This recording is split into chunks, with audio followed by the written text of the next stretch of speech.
예, 안녕하십니까. 집에서 세계 속으로 시청자 여러분. 오늘도 집에서 세계 속으로 강의를 하기 위해서 강의를 맡게 된 임종화입니다. 저 월요일 날 제가 갑자기 급한 좀 이게 이 지방에 연수가 잠깐 생겨가지고 연수 겸 특강을 다녀오느라 제가 월요일 날은 방송을 찍지 못했습니다. 그래서 혹시나 기다리셨던 분들한테 굉장히 조금 이제 송구하다는 말씀 드리고, 지금 이 방송이 이제 유튜브가 언제 이제 좀 이 규제가 풀릴지는 모르겠는데, 그래도 목요일 날 지금 오후 1시에 와서 그 방송을 하고 있으니까 아마 방송 나갈 때쯤에는 여러분들이 뭐 아마 2시나 3시 혹은 이제 뭐 몇 시가 될지는 확실히 몰라도 그래도 여러분들이 방송을 보시는 데는 큰 무리가 없을 거라고 장담을 할 수가 있겠습니다. 자, 지난 시간대까지 우리가 여러분들이 이제 이 루이 14세라고 하는 사람의 아주 어린 시절을 우리가 다뤘죠. 근데 여기에서 중요했었던 사람 중에 여러분들 혹시 기억나시나요? 예.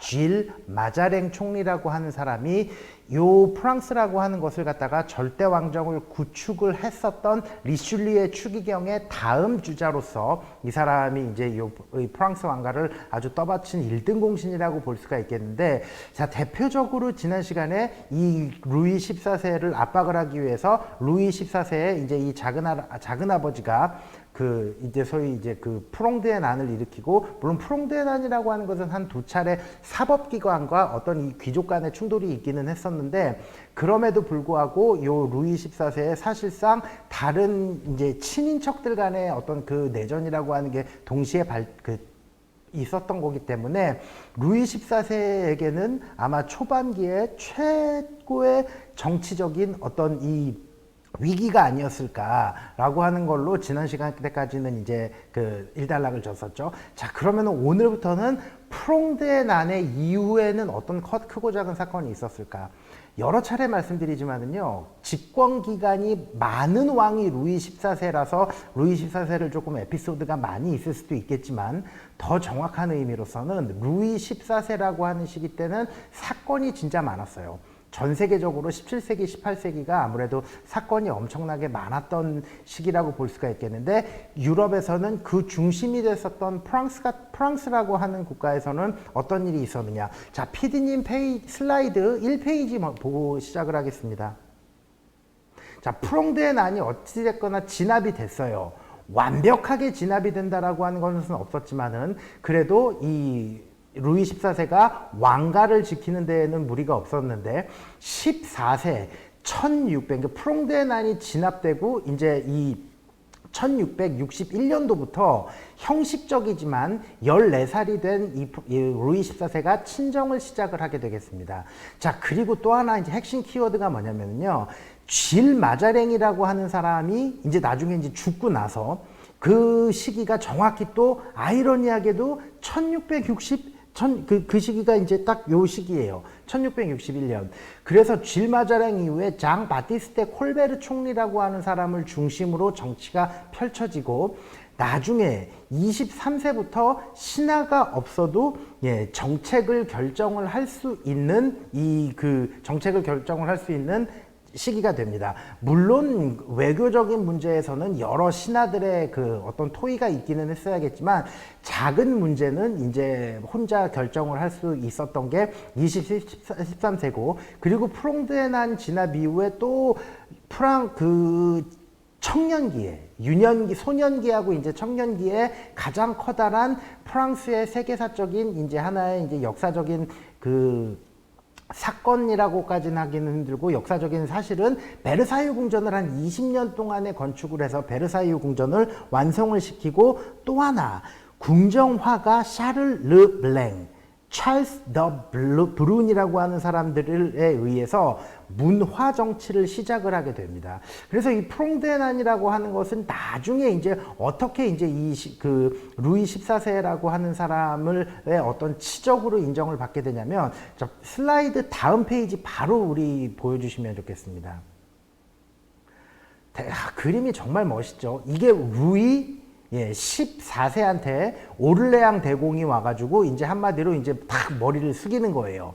근데 이거는 사실상 루이 14세 딱 그림만 보게 돼도 루이 14세가 약간 중년, 이제 한 20대 때 가서에 있죠. 루이 14세의 모습을 그린 거기는 한데, 여기에서 중요한 건 옆에 이제 무스크테어들이 있고 많은 귀족들 앞에서 대표적인 이 왕가의 친인척의 상징이었던 도를레앙 대공 혹은 오를레앙 대공이라고 하는 사람이 탁 머리를 숙이고 들어오는 그 모습이라고 볼 수가 있겠습니다. 그래서 이런 그림 같은 경우에는 나중에 이제 루이 14세가 이게 아마 19세기 초반, 18세기 초반, 1700년도에 들어와서 이제 그렸던 그림으로 제가 알고는 있는데, 작가는 제가 아쉽지만은 제가 급하게 찾느라 찾지는 못했는데, 나중에 제가 이 그림 설명은 반드시 드리는 걸로 하겠습니다. 자, 슬라이드 다음 페이지 PD님 바로 넘어가 주십시오.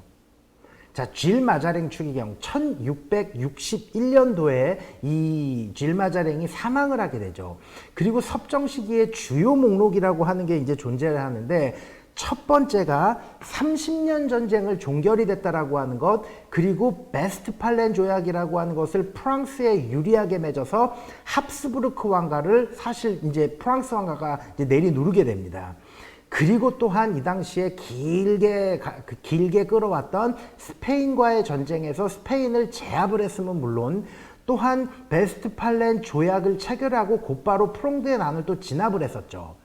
그렇기 때문에 프랑스뿐만이 아니라 전 유럽은 끊임없이 전쟁이라고 볼 수가 있습니다. 자, 그래서 17세기 초반, 지난 시간 때까지 우리가 프랑스에 넘어왔던 거를 다시 한번 이제 조금 획기적으로 정리를 해드리게 되면은요. 자, 다음 페이지 한번 다시 보여주셨으면 좋겠습니다. 자, 4페이지입니다. 17세기 중반까지 프랑스 상황을 여러분들이 그냥 눈으로만 한번 봐보세요. 1616년도부터 1648년도까지 전 유럽이 30년 전쟁에 돌입을 했었죠. 물론 전쟁 지역은 오늘날의 독일과 일부 덴마크 지역이었습니다. 그리고 1635년부터는 또 뭐가 있죠? 1659년도까지 프랑스 스페인 전쟁이라고 하는 게 있었고, 프랑스 스페인 전쟁이라고 하는 거 못지않게 굉장히 중요한 전쟁이 30년 전쟁이 끝나자마자 곧바로 프랑스의 난이라고 하는 게 있었죠. 그래서 30년 전쟁과 프랑스의 난이라고 하는 것을 절대 왕정을 구축을 하는 한 챕터로서 그냥 묶음으로 해석을 해요. 그리고 또 스페인과 프랑스 전쟁이 동시에 발발을 했었기 때문에 여기에서 중요한 것은 뭐겠습니까? 리슐리우의 추기경이라고 하는 요 밑에 두 번째 줄 왼쪽에 있는 사람과 그 다음에 있었던 쥘 마자랭이라고 하는 사람이 정말 획기적인 이 외교 수완을 발휘해서 당시 14세, 루이 14세가 왕위를 넘겨받았을 때가 정말 어린 시절이었기 때문에 이런 어지러운 상황에서 루이 14세가 왕의 등극을 했었다. 뭐 5살 때 등극을 했으니까 말 다 했죠. 자, 슬라이드 이제 내려주셔도 될 것 같습니다. 그래서 17세기라고 하는 것은 프랑스뿐만이 아니라 전 유럽이 사실상의 전쟁에 돌입을 하게 되는데, 제가 이제 아마 이제 여러분들도 이제 강의를 하게 되면서 유럽사라고 하는 것을 한번 강의를 들으시면서 이 전쟁이 뭐고 저 전쟁이 뭐고 또 이 전쟁은 뭐고 이 전쟁은 뭐고, 어떤 전쟁은 두 개가 같이 겹쳐져 있는 전쟁도 있어요. 이게 유럽이라고 하는 이 지역이라고 하는 건 여러 차례 제가 강조드리지만 바티칸이라고 하는 중심축이 있었기 때문에 어떻게 바티칸을 자기 쪽으로 끌어들이느냐에 어마무시한 여론 전쟁이 있었다고 그랬죠. 그리고 또 이제 나중에 이제 18세기 넘어가게 되면은 다른 나라의 왕자들끼리 이제 모임을 하고 있는데 그 나라 왕자들끼리 전쟁이 또 나는 경우도 있고도 그래요. 그래서 전쟁이라고 하는 것은 유럽 같은 경우에는 경작지의 확보라고 하는 어떤 굉장히 이 단순한 이유에서만이 존재를 하는 게 아니라, 왕위 계승 전쟁 혹은 왕이 이제 자기가 다음 차례한테 주자를 넘겨줄 때 그 당사자들이 뭔가 이제 그거를 재산이라고 하는 게 서히 자기네들의 어떤 투자 이익과 조금 맞지 않았을 때는 유럽은 곧바로 전쟁을 하게 됩니다. 그래서 별로 여러분들이 봤을 때 서유럽이 그렇게 큰 나라는 아니죠. 그럼에도 얘네가 나중에 19세기 들어와서 세계 패권을 잡을 수 있었던 이유 중에 하나도 이러한 왕위계승 전쟁, 영토 분쟁 혹은 뭐 여러 가지 뭐 무역 분쟁을 통한 어떤 전쟁이라고 하는 것을 끊임없이 하다 보니까 실전 경험이 매우 풍부해졌다라고 볼 수가 있어요. 그리고 여러분들 혹시 이 집에서 세계 속으로 저희가 처음에 시작할 때 얼핏 다뤘던 주제 중에 생각나는 거 혹시 있으신가요? 예, 우리가 역병이라고 하는 것을 한번 다룬 적이 있었죠. 스페인 독감이라고 하는 거. 나중에 1492년, 물론 이제 훨씬 전이긴 하지만 15세기 말에 스페인의 컬럼버스로 대변되는 유럽의 에스파뇰의 상단들이 남미로 넘어갔을 때는 전쟁을 하는 경우도 상당히 많았지만 거의 대부분의 사람들이 역병으로 죽게 됩니다. 그래서 세대가 전이가 되게 되면 인간의 몸이라고 하는 거는 참 특이한 게 뭔가 내가 가지고 있었던 어떤 바이러스의 항체라고 하는 게 만약에 내가 살아남으면 좀 아프기는 하고 뭐 죽는 수도 있지만 그 다음 생애에서 태어나는 사람은 그거에 대해서 항체가 생겨서 태어난다라고 합니다. 제가 뭐 메디컬 닥터를 까지는 아니라 이 부분을 자세히 설명하기는 힘들지만 이것은 어떤 이제 우리가 이제 이상 민간요법 같은 거로도 그냥 좀 이렇게 알고 있는 어떤 의학적인 상식들이죠. 그런 것을 봤을 땐 유럽은 전쟁이라고 하는 것을 통해서 전혀 다른 지역에 있는 사람들끼리 크고 작은 이게 뭔가가 섞이다 보니까는 거기에서 남미라든지 혹은 북미라든지 다른 지역에서 없는 항체 바이러스라고 하는 게 상당히 많이 생겼기 때문에 쉽게 얘기해서 내공이라고 하는 게 튼실히 자리 잡혔었던 게 유럽이라고 볼 수가 있겠습니다. 그래서 뭐 나중에 제럿 다이아몬드가 뭐 총균세를 쓰기는 하는데 그 총균세라고 하는 것 자체도 굉장히 이제 좀 뭐 반대를 하는 학자들은 많이 있기는 하죠. 근데 보편적으로 보게 되면은 유럽이라고 하는 나라가 전쟁이라고 하는 것을 크고 작은 전쟁이라고 하는 것을 하다 보니까 무엇보다도 뭐가 생기겠습니까? 실전 경험도 풍부해지고 궁하면 생긴다고 무기의 발전도 있을 거고 항체 바이러스도 생길 거고 무엇보다도 뭐가 있어요? 외교를 보는 눈이 생겨요. 외교를 어떤 상황에서 어떻게 외교를 해야 되고 어떤 상황에서 어떻게 이 어떤 조약을 맺어야 자기네들한테 유리할지 혹은 자기네들의 이익을 극대화시킬 수 있을지에 대해서 끊임없이 어떤 내성이 생기는 게 정확히 이제 이 시기라고 볼 수가 있겠는데, 자, 쥘 마자랭이라고 하는 사람의 아주 대표적인 업적 중에 하나는 30년 전쟁에서 외교를 잘했다라고 하는 건데, 자, PD님 페이지 5페이지 보겠습니다. 자, 이 그림 혹시 아시나요? 자, 베스트팔렌조약. 제가 그래서 30년 전쟁을 따로 다뤄야 되는데 아무래도 이번 당분간은 이 루이 14세라고 하는 왕가 중심으로 설명을 할 수밖에 없기 때문에 제가 이 30년 전쟁은 못해서 하는 게 아니라 건너뛰었습니다. 왜냐하면 제가 학교에서 사실 3시간 강의 기준으로 30년 전쟁이 2주가 나오거든요. 그래서 이거를 하려면은 어떻게 방송으로 해야 되는지도 정말 할 얘기가 많아서 입이 근질근질한 상황임에도 불구하고 루이 13세, 14세로 넘어오게 되는데요. 자, 여기 그림 보세요. 이것도 17세기 때 나온 그림이에요. 너무나 멋있는 그림인데, 이런 정밀사파가 너무나 멋있는데, 이 베스트팔렌 조약, 여기에서 나와 있는 가운데에 있는 사람이 쥘 마자랭이라고 얘기를 하는 경우가 있는데, 쥘 마자랭은 사실 이 그림에는 없습니다. 그러나 이 회의를 주도를 하는데, 요 베스트팔렌 조약이라고 하는 것을 회의를 주도를 하는 여기 있는 사람들이 모두 다 아주 그 해당 국가에서 왔었던 각 지역에 있는 외교관들이에요. 외교관들이 유럽 국가가 저렇게 많나? 자, 이때는 독일이 통합되기 전입니다. 독일은 이 당시에 16개 혹은 21개의 제후국으로 되어 있었던 나라였기 때문에 각 지역에 있는 외교 담당자들이 와서 선서를 맺는 거예요. 자, 그 내용을 한번 조금 설명을 도저히 안 해드릴 수가 없는데, 피디님 다음 페이지 바로 넘어가겠습니다. 6페이지 보겠습니다. 자, 프랑스는 알사스 로렌이라고 하죠. 혹은 알사스하고 로렌, 그냥 알자스입니다. 이때는 알자스의 중남부 지방을 획득하며 메츠, 툴, 베르댕 주교령의 영해권을 인정을 받는다.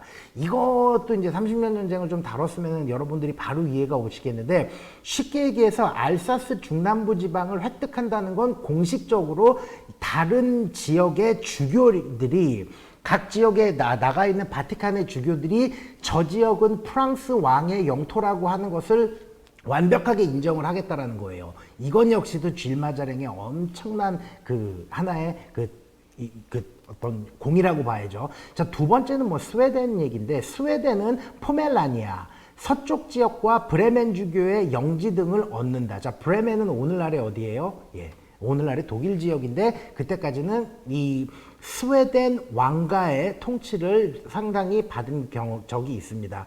또한 브란덴부르크는 포멜라니아 동쪽 지역을 얻는다. 이 포멜라니아라고 하는 게 유럽에 있는 요 국경에 있는 커다란 이제 이 어떤 요 지역을 통칭을 하는 개념이라, 여기에서 이제 그 동쪽 지역이라고 하는 것을 독일을 이제 쉽게 얘기해서 이제 선을 긋는 거죠. 또 하나 네 번째, 바이에른, 굉장히 유명하죠. 그 바이에른 주 안에 있는 게 이제 이 리넨이죠. 바이에른 혹은 작센 역시 영토를 조금씩 획득한다. 뭐 이건 딱히 중요한 것은 아닙니다. 오늘은. 그리고 다섯 번째, 네덜란드는 스페인으로부터의 독립을 인정받는다. 2010년도에 여러분들 혹시 그 월드컵 결승전에서 봤을 때 네덜란드 국가 중에 우리는 지금까지 스페인의 왕을 모셨네. 지금도 네덜란드 국가의 스페인 왕을 모셨네라는 가사가 나와요. 그 의미는 우리는 스페인의 주교를 모시는 과정에서 거기에서 자기네들의 왕가의 정체성이 형성이 됐다라고 하는 게 국가에 들어가 있는 겁니다. 그것도 나중에 한번 다뤄도 참 재밌을 것 같습니다. 자, 그리고 여섯 번째, 아우크스부르크 종교회의 내용을 재차 확인하며 칼뱅파와 루터파의 동등한 권리를 인정한다. 이건 역시도 종교 분쟁이라고 하는 것을 갖다가 이제 사실 딱히 중요한 건 아닌데, 30년 전쟁을 구교와 신교의 전쟁이라고 알고 있는 경우가 있지만 사실 그렇게 간단한 것은 아닙니다. 그래서 아우크스부르크 그 종교회의라고 하는 게 그 당시에 이제 1517년도에 마틴 루터가 종교개혁 이후에 그것을 끊임없이 논쟁을 했었던 건데, 거기에서 일단락 됐던 것은 종교의 자유를 허용을 한다. 즉, 직업 이전의 자유를 허용을 한다라고 하는 것을 재차 확인한다라고 하는 것은 거기에 대해서 자기네들의 정체성이 있다라고 하는 것이고, 또 하나가 이 독일의 제후는 영토에 대한 완전한 주권과 외교권, 조약, 체결권을 갖는다. 이 그림에서 그 많은 사람들이 와 있었던 이유 중에 하나도 그 독일 지역에 있었던 외교관들, 요 외교 대표자들이 와서 자기네들이 외교권과 전쟁권을 이제 획득을 한다라고 하는 거. 그러니까 독일이라고 하는 나라가 굉장히 우리는 좀 폭력적으로 알고 있는데, 독일이야말로 전 유럽에서 다 두들겨 맞고 살던 애들 중에 하나예요. 또 하나, 스웨덴은 오데르강, 엘베강, 베서강 지역의 지배권을 갖는다. 그러니까 이 스웨덴 왕가를 우리가 반드시 이번에 다뤄야 되는 이유 중에 하나도, 스웨덴이 30년 전쟁을 통해서 정말 먼치킨으로 부강을 하는 굉장한 이 강대국으로, 덴마크하고 스웨덴이 다 이제 그런 상황이라고 볼 수가 있겠거든요. 자, 슬라이드 이제 내려주셔도 될 것 같습니다. 자, 이러한 조약이라고 하는 거, 여러분들이 30년 전쟁을 자세히 본 사람이 아니더라도 유럽이라고 하는 나라가 오늘날의 지도를 형성을 하는 데에 있어서 30년 전쟁과 이 베스트팔렌 조약이라고 하는 게 굉장히 중요했다라고 하는 것은 아마 그냥도 알 수 있겠는데, 여기에서 중요한 건 일본 문항이죠. 일본 문항. 프랑스 왕이 얻은 게 무지하게 많아요. 어마어마하게 많아요. 그래서 오늘날 이 당시에 보면 프랑스 왕 하면은 지도에서 보는 그 지역만 지배를 한 게 아니에요. 굉장히 다양한 지역의 주교를 통해서 지배권을 형성을 했고, 지배권만 형성한 게 아니죠. 거기에 징세권의 최종 결정자가 쉽게 얘기해서 프랑스의 왕이라는 겁니다. 그래서 이 베스트팔렌 조약을 유리하게 이끌었었던 것에 이 쥘 마자랭이라고 하는 사람이 엄청나게 중요한 그것을 했었는데, 자, 이제 쥘 마자랭도 이제 수명이 다했기 때문에 1661년도에 죽게 됩니다. 그런데 이 쥘 마자랭이 훌륭하다는 이유 중에 하나는 뒤를 잘 길렀다는 거예요. 리슐리의 추기경도 뒤를 잘 길렀고, 그리고 쥘 마자랭도 뒤를 잘 길렀는데, 그 뒤를 잘 길렀다라고 하는 의미는 역시나 프랑스의 절대 왕정이라고 하는 절대 왕정을 구축을 하는 데에 결정적인 공헌, 또한 프랑스가 굉장히 부강해지는데 결정적인 공헌을 한 사람이 존재하는데 그 사람을 발탁을 했는데 쥘 마자랭이 자기가 죽기 한 10년 전쯤에 이 쥘 마자랭이 어떠한 사람을 딱 끌어들입니다. 자, 그 사람이 PD님 페이지 7페이지 보겠습니다. 그게 바로 여러분들 아시는 분들 계시겠지만 장 바티스테 콜베르라고 하는 사람이에요. 통칭해서 콜베르 총리 그러는데, 자, 루이 13세, 루이 당연히 그렇겠죠. 루이 14세가 아주 어린 나이에 등극했기 때문에 루이 13세 시절에 쥘 마자랭에 의해서 발탁된 아주 명재상 중에 하나예요. 명재상. 자, 생몰년도를 보십시오. 19년도에 태어나서 1683년도까지 거의 이 사람은 노년기 전까지 청년기, 중장년기에 루이 13세와 계속 같이 했었던 명재상인데, 이때 프랑스라고 하는 것을 갖다가 프랑스가 캐나다에 진출을 하게 됩니다. 이것도 참 재밌는데, 여러분들 캐나다를 프랑스 애들은 뭐라고 부르는 줄 아시나요? 예, 네어퐁스라고 부르죠. 뉴 프랑스라고 불러요. 그래서 뭐 퀘벡주 같은 경우에는 불어를 쓰는 게 이 캐나다의 이제 가장 커다란 역사기는 한데, 그것은 이제 나중에 이제 우리가 이 북미 지역 진출 동인도에서 다루면서 좀 다루겠습니다. 발탁 초기에는 원래는 재무장관이었는데, 원래 왕조사회라고 하는 게 그렇죠. 뭐를 잘하게 되면은 이 사람의 다양한 거를 맡기게 돼요. 그래서 이 사람한테 나중에 건축도 담당을 하게 하고, 그리고 식민지를 개발을 하게 하고, 또한 해군 발전에 막대한 기대를 했는데, 이렇게 보시면 됩니다. 자, 재무장관이라고 하는 거는 상공업, 이 당시에 이제 콜베르 총리를 보면 농업, 토목, 식민 문제, 해군의 업무를 담당했을 뿐만 아니라 그 당시에 특히 경제 개혁을 주력을 해서, 자, 중상주의 정책을 추진해서 국부를 극대화시키는데 아주 엄청난 그것을 공을 들인 사람 중에 하나입니다. 근데 이 당시에 여러분들 중상주의, 멀컨틸리즘 하면은 뭐가 제일 먼저 떠오르시나요? 예. 한포외교 여러분들 떠올리시죠? 자, 이제 그 슬라이드 내려주셔도 될 것 같습니다. 한마디로 중상주의라고 하는 것은 이익의 극대화를 위해서는 전쟁을 할 수도 있는 거고, 혹은 자기네들끼리의 이제 대표적인 한포외교라고 하면 아편전쟁으로 우리가 많이 알고 있는 경우도 있는데, 아편전쟁도 한포외교 중상주의의 극대화기는 하죠. 근데 중상주의라고 하는 것은 사실 레지슬레이션이에요. 어떻게 법률을 지정을 하느냐에 따라서, 법률을 지정을 해서 나쁘게 얘기하면은, 약간 좀 좌파적인 표현으로 하자면은 착취 구조를 만든 거고, 약간 조금 긍정적으로 그냥 아주 평면적으로 표현을 하자면은 수익이 나는데 저 수익에 대해서 어떠한 법률적인 형식을 혹은 형태를 만드느냐예요. 그래서 중상주의라고 하는 것은 여러분들 그게 정말 간단한 것은 아닌데, 중상주의의 가장 커다란 어떤 종착점이라고 하는 건 어떻게 소위 얘기해서 거기에서 징세 구조를 만드느냐예요. 근데 이 장 콜베르 총리, 바티스테 콜베르 총리라고 하는 사람은 그것에 관련된 법률 조항을 잘 만들었어요.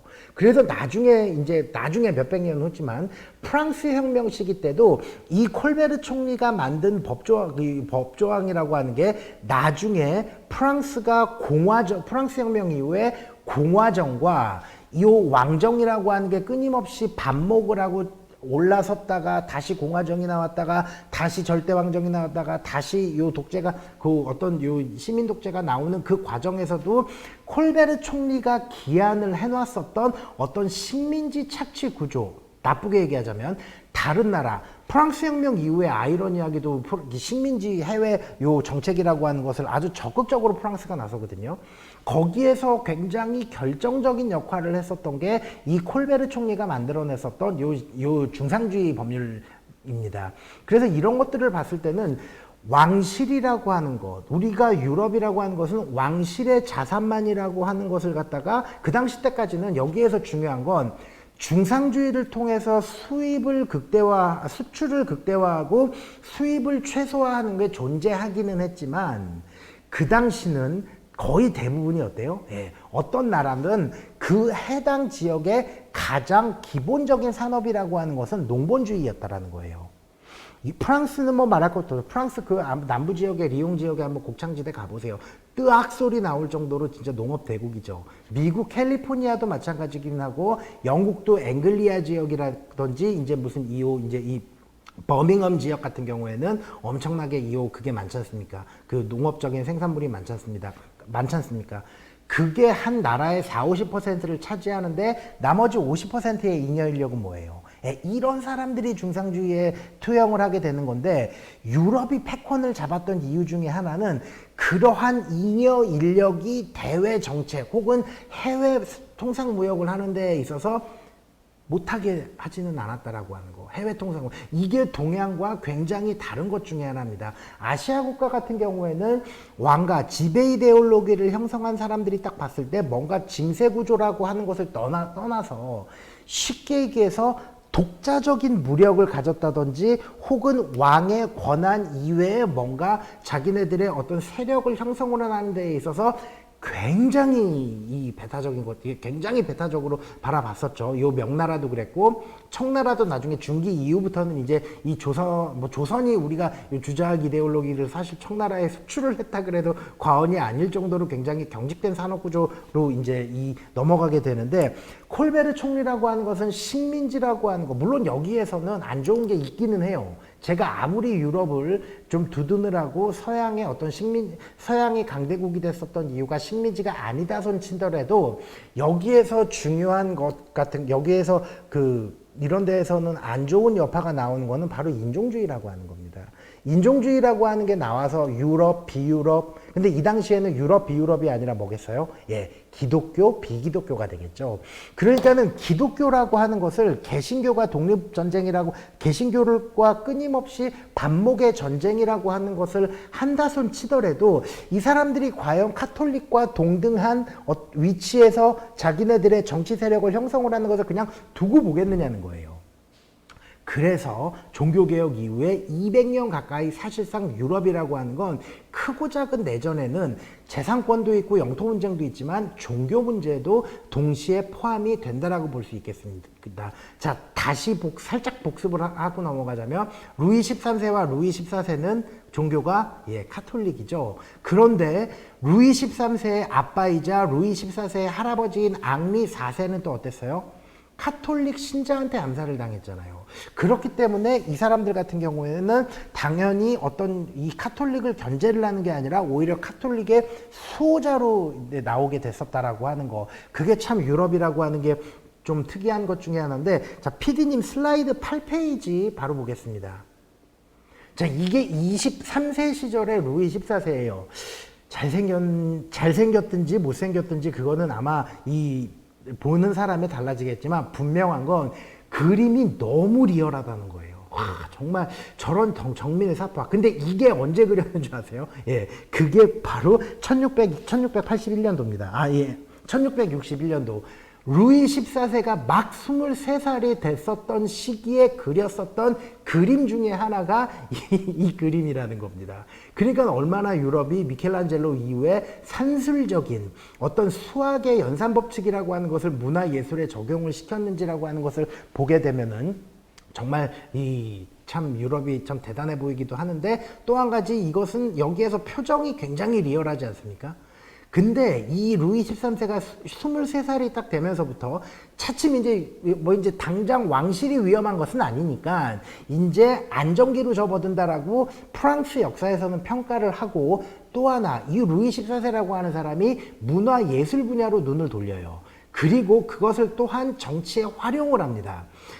그래서 요 네덜란드와 영국의 어떤 분쟁이라고 하는 거, 경쟁이라고 하는 건 네덜란드와 영국이라고 하는 거는 나중에 네덜란드 사람이 영국 국왕으로 오라니에공 같은 경우에는 와서 국왕을 할 정도로 이 네덜란드와 영국은 왕실 자체는 혈통적으로 엄청나게 어떤 구분하기가 좀 애매한 거는 있는데, 사실상 동인도 회사라고 하는 것을 경쟁을 하게 되면서부터 대외 무역에서 대외 통상무역 루트를 가지고 엄청나게 경쟁을 많이 해요. 자, 그러면은 이 당시 때 프랑스는 뭐 했느냐?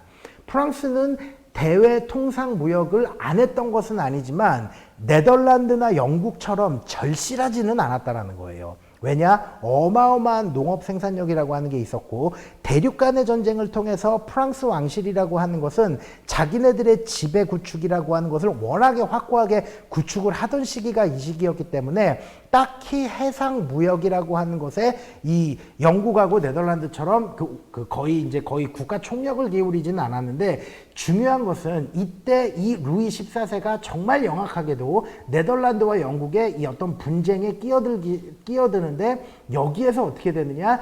영국의 경제 규모가 네덜란드를 간신히 넘어서던 시기가 루이 14세의 시절입니다. 20대의 시절. 자, 그래서 혹시 여러분들 들어보셨는지 모르겠는데, 영란전쟁이라고 하는 게 있어요. 영란전쟁.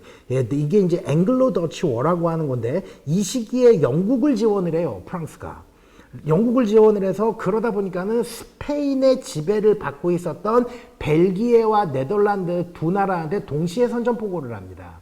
복잡하죠, 여러분? 자, 다 설명해 드릴게요, 나중에. 이 당시에 벨기에와 네덜란드는 분명히 스페인의 왕가의 지배를 받고 있었는데, 스페인 왕가는 합스부르크 왕가고 서로마 제국의 황제가 스페인의 왕입니다. 이것은 누가 정해줬어요? 예, 바티칸이 정해주기는 하는데, 그 바티칸은 뭐 군대가 맞는 군대인 것은 아니니까 스페인 왕실보다 어떤 이 국력은 당연히 떨어질지는 몰라도 폴리티컬 파워, 종교라고 하는 태제를 놓고 전 유럽의 여론의 창구가 바티칸이었기 때문에 바티칸이 어떻게 타이틀을 주느냐에 따라서 달라지죠. 그래서 이 벨기에와 덴마크 같은 경우에는 이제 스페인의 지배를 받게 되는데, 이 스페인의 지배를 받게 되니까 사실상 루이 14세는 어때요? 영국이라고 하는 나라와 동맹을 맺어서 스페인을 견제를 한다는 목표로 네덜란드를 뛰어넘고 싶어 하는 영국을 지원을 하게 되는 거예요. 근데 여기서 네덜란드가 정말 대단한 게, 영국과 네덜란드, 프랑스의 연합군을 나중에 이제 물리치게 됩니다. 아, 대단해요, 네덜란드 정말. 그래서 이 영란전쟁이라고 하는 것은 4차례 큰 전쟁이 있었는데, 사실상 이 영국이 간신히 넘어서는 걸로 종결이 지어지게는 됐는데, 여기에서 사실 이거를 하면서 루이 14세도 조금 자뻑 기질이 굉장히 강한 왕이라 자연국경론이라고 하는 거 여러분들 혹시 들어보셨나요? 예. 벨기에를 침공을 해서 벨기에를 아주 루이 14세가 정말 탈탈 털어먹습니다. 그래서 이제 이 사람이 딱 이제 루이 14세 23살 얼마나 한번 붙어보고 싶었겠어요. 게다가 루이 14세는 좀 스타 기질이 강한 사람이에요. 스타 기질이. 그리고 다른 사람이 박수를 받는 게 이제 딱 이제 이 왕이 이제 그거를 갖잖아요. 어떤 연극을 구경을 하러 가면 당연히 청중들이 그 연극 배우들한테 박수를 쳐주는데, 그것도 별로 좋아하지 않았었다고 그래요. 그래서 이제 이 사람은 좀 이제 나쁘게 얘기해서 자뻑 기질이 강한 사람 중에 하나인데, 자연 국경은 이건 쉽게 얘기해서 이런 겁니다. 자, 프랑스의 국경은 하나님이 정해주셨으며 프랑스의 국왕은 그 영토를 유지 관리해야 한다. 옆에 테즈도 지금 머리를 극적거리고 있는데, 자, 이제 그 슬라이드 내려주셔도 될 것 같습니다. 이 자연국경론이라고 하는 게 이제 PD님 요거 슬라이드 잠깐 이제 내려주셔도 됩니다. 자, 이제 그러다 보니까는 이 자연국경론이라고 하는 것을 통해서 루이 14세는 자기가 이렇게 엄청난 압솔루트 모너키를 하고 있다라고 하는 걸 전 유럽에 선포를 하는데, 여기에서 또 중요한 게 나오죠. 바티칸에서 반대가 없었다는 거예요. 물론 사제들 중에 싫어하는 사람들도 있었겠죠. 그러나 교황은 어땠을까? 교황의 어떤 이 제1수석비서인 국무처장이나 국무처장의 정치 세력은 각 지역의 교구단체장들은 어땠냐는 거예요. 아무 얘기 안 했다라고 하는 건 인정을 했다라는 건데, 이게 조금 특이한 것 중에 하나가 자연국경론은 설명을 하지 않을 수가 없는 게, 오늘은 사실 요거를 이제 설명을 드리는 걸로 좀 일단락을 지어야 될 것 같은데, 자, PD님 페이지 9페이지 보겠습니다. 자, 루이 14세 자연국경론이라고 하는 게 이런 겁니다. 이거 불어를 읽으면 퐁티에 내셔랄레인데, 퐁티에 내추랄레, 해당 지역이라고 하는 것은 이런 겁니다. 자, 라인강과 피레네 산맥과 알프스 산맥에 걸쳐져 있는 모든 영토는 하나님의 명령으로 프랑스의 왕이 다스린다. 근데 그게 어느 정도였냐는 거예요. 라인강부터 한번 살펴볼까요? 우리가 여러분들 라인강 하면은 요 모젤바인 생각나죠? 갑자기 또 생각난 게, 여러분들 독일에서 뭐 레드와인은 잘 안 먹죠. 레드와인이 나기는 나는데 너무 달아서 독일 와인은 딱히 이제 독일의 이제 레드와인은 별로 이렇게 인기는 없는데 화이트 와인은 다르죠. 청포도가 잘 자라죠. 그리고 여러분들 왜 연인분들과 데이트 하실 때 이 아이스바인 드시죠? 아이스바인은 캐나다가 유명하고 오스트리아와 독일이 가장 유명하죠. 근데 이 라인강 줄기에 따라서 엄청나게 이 독일이 이 자기네들이 어떤 그 화이트 와인을 발전을 시켰는데 네덜란드부터 국경 보이시나요? 쭉 위에서부터 네덜란드하고 벨기에 국경에 걸쳐 있죠. 그것뿐만이 아니라 또 벨기에와 독일 국경의 밑으로 쭉 걸쳐 있고 이게 지금 라인강 줄기가 있는 겁니다. 프랑스 북부 지역까지도 걸쳐져 있죠. 그리고 사실 벨기에를 절반으로 딱 타통을 해요. 벨기에 지역, 벨기에가 그렇게 큰 나라는 아님에도 불구하고 벨기에의 3분의 1.5 지역을 딱 타통을 하는 라인강 줄기가 있고 그리고 우측에서 보면은 이제 독일 지역에서 쭉 독일에서 약간 서쪽 지역 서독일 지역에서는 위에서부터 아래까지 쭉 걸쳐져 있으면서 스위스 국경 위에까지 걸쳐져 있죠. 이렇게 마지막에 보면은 M자 형태로 나오게 되는데 이 지역이 가장 요 청포도로 만든 와인이 맛있는 지역 중에 하나라고 합니다. 자, 이거는 라인강이고요. 또 하나 피레네 산맥. 자, 피레네 산맥은 요 중간에 루이 14세가 다 내 고향이라고 얘기를 할 때 그 밑을 보시게 되면 스페인과 프랑스의 국경에 있는 게 피레네 산맥이죠. 근데 그 피레네 산맥이 쭉 이렇게 돼 있는데 우측으로 오다 보면은 Y자로 쫙 갈라지죠. 예, 피레네 산맥이 줄기가 저렇게 두 줄기가 돼 있고 스페인 북부 지역에 이렇게 줄기가 내려와 있어요. 그리고 프랑스 완전히 최남부 지역에서도 살짝 걸쳐져 있고 이게 피레네 산맥인데 덕을 때린 거는 뭐예요? 예, 알프스 산맥이에요. 사실 유럽이라고 하는 건 알프스 민족이라고 해도 과언이 아닐 정도인데 여기 알프스 산맥 하면 여러분들은 어떤 나라가 제일 먼저 떠올라요? 예, 그렇죠. 스위스 지역을 한번 볼게요. 스위스와 프랑스는 정말 높은 알프스 산맥이 쫙 가로막혀 있어서 정확히 이거는 프랑스와 스위스를 구분짓는 하나의 이제 그 지역이라고 볼 수가 있겠는데 거기에서부터 스위스를 쫙 타통을 하죠. 스위스를 타통을 하다가 다시 두 갈래로 갈라지는데 예, 독일 남부 지역은요. 라인강뿐만이 아니라 요 알프스 산맥도 같이 걸쳐져 있는 지역이에요. 그래서 저쪽으로 쭉 위로 올라가면 거기에 뭐가 나와요? 예, 오스트리아 빈이 나오죠. 이 당시에도 합스부르크 왕가였습니다. 그러다가 쭉 내려가면 어디까지 지금 걸쳐져 있는 줄 아세요? 불가리아 지 넘어서까지 알프스 산맥이 걸쳐져 있어요. 제가 예전에 크로아티아를 한번 여행을 갔었는데 크로아티아 딱 가니까는 거기에서 자꾸 알프스 여행이라고 하는 게 이제 그게 여행 패키지가 테마로 있더라고요.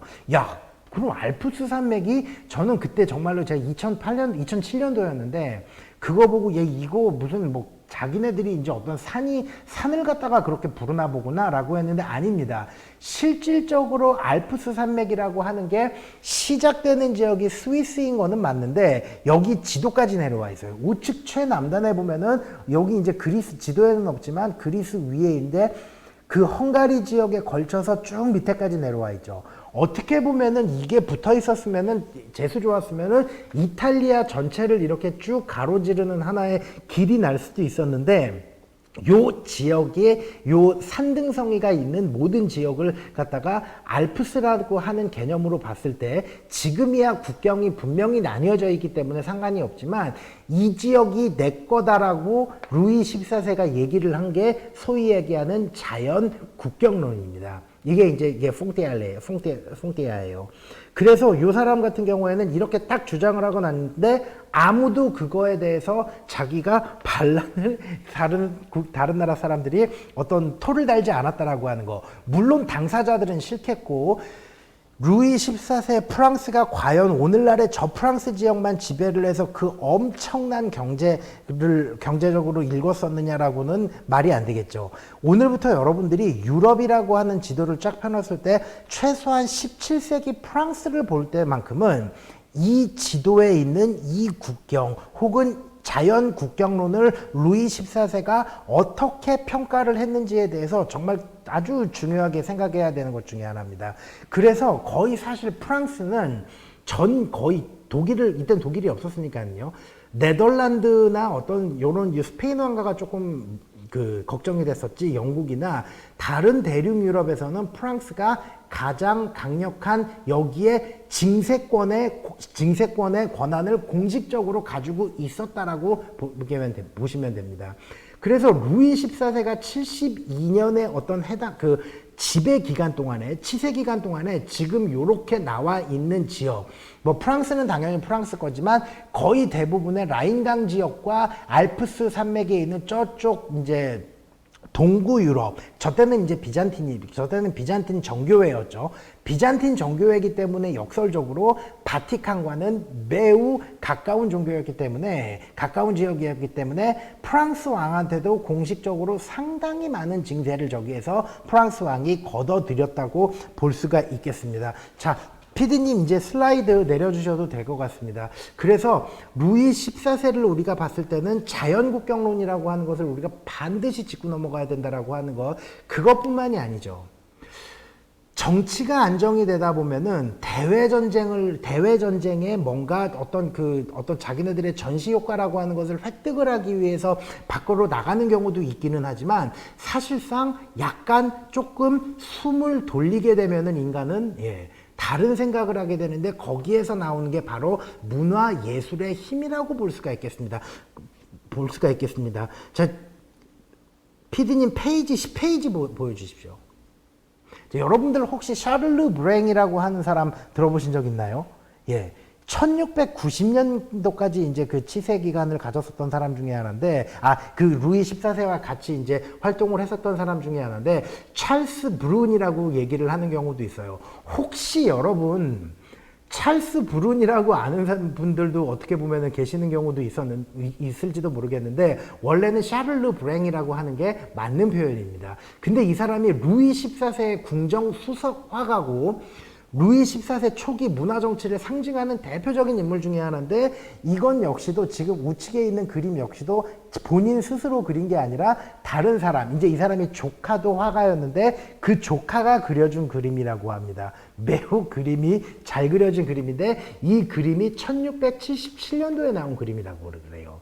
그래서 이 사람 같은 경우는 17세기 말까지 루이 14세에 관련된 대부분의 그림을 그렸는데 아주 입지전적인데, 왕만 그렸겠습니까? 왕실에 관련된 거의 대부분의 모든 그림을 이 사람이 그렸다라고 보시면 돼요. 그래서 루이 14세는 당연히 이 사람 같은 경우에를 가장 위대한 예술가로 선정을 했었고, 요 문화상품이라고 하는 것은, 자, 슬라이드 이제 PD님 내려주셔도 됩니다.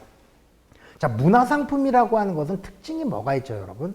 뒤에 그림도 보세요. 이건 벨기에에서 전선을 지원을 하는 이제 루이 14세의 모습인데, 이 문화상품의 공통점, 우리가 럭셔리한 문화상품이라고 하는 것을 보게 되면은 페라가모나 루이비통, 그거는 사실상 시장 가격 혹은 시장 가격이 그렇게 돼 있어서 품질은 당연히 좋겠죠. 당연히 좋죠.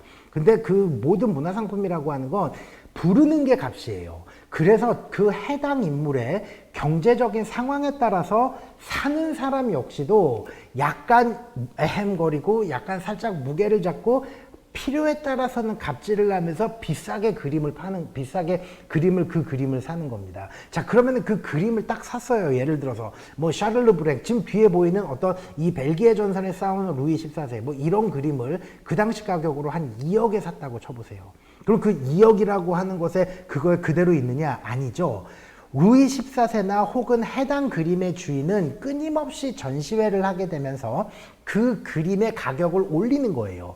그렇기 때문에 여기에서는 매스미디어 여론전이라고 하는 게 매우 중요하겠죠. 그래서 1년에 한 번씩 혹은 1년에 두 번씩 어쩔 때는 프랑스 전귀족을 불러서 베르사유 궁전 같은 데에서 어떤 이제 그 전시회를 하기도 하고, 혹은 해당 지역의 왕이나 왕자나 외교관을 통한 어떤 서신을 보내서 그 사람들한테 뭔가 자기네들 그 그림 전시회를 하면서 그 그림이라고 하는 것을 쫙 보여주는 거예요. 근데 그런 전시회를 해서 누군가 옆에서 필사본이라고 하는 그림을 또 만들기도 합니다. 그래서 어떻게 딱 작가들이 와서 뭐 회랑이라고 하는 게 전시회장이라고 하는 게 굉장히 크지 않습니까? 그 전시회장에 딱 들어가서 그냥 이 사람들은 그림만 구경을 하는 게 아니라 한 2시간 구경을 하고 밑그림을 살짝 그려가지고 자기네 나라 돌아가서 그 그림을 또 그리는 거예요. 그래서 똑같이 나온 자 성모 마리아와 아기 예수 그림 여러분 총 몇 편이 있을까요? 예, 세기도 힘들 거예요. 그런 시기거든요.